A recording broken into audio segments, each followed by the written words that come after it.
you would make a deal for players to be named later, which gives the club that's trading the player, it gives them a little bit more time to evaluate what they're going to receive in return.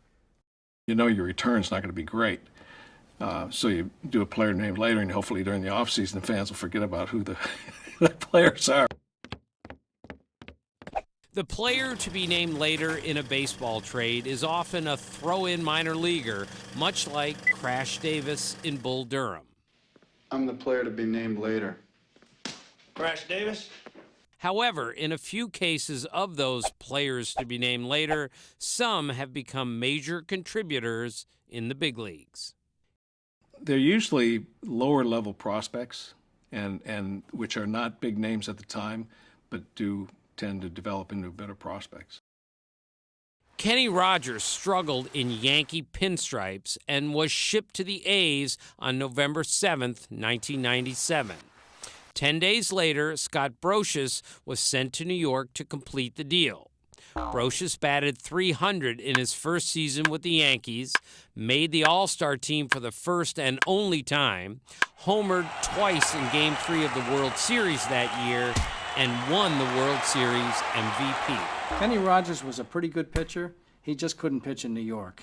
They got rid of somebody who they couldn't use, and they got somebody who was a key player on all of those championship teams. It was a great trade for the Yankees, and Brian Cashman could basically tip his hat for that trade. 2 weeks prior to a players' strike in 1994, Dave Winfield was traded from the Twins to the Indians for a player to be named later. But Winfield never played a game for Cleveland. The strike forced the cancellation of the season, and no player was ever named to complete the transaction.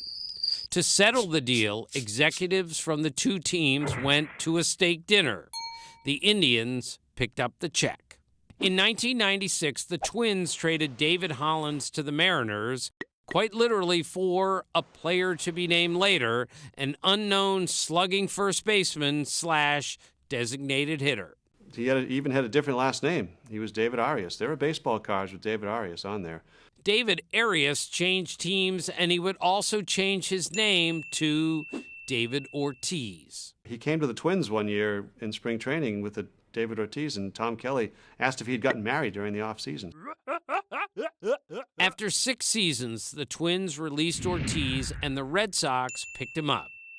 Now, over 500 homers later, as well as 3 championships and a World Series MVP, David Ortiz is the most famous player to be named later of all time.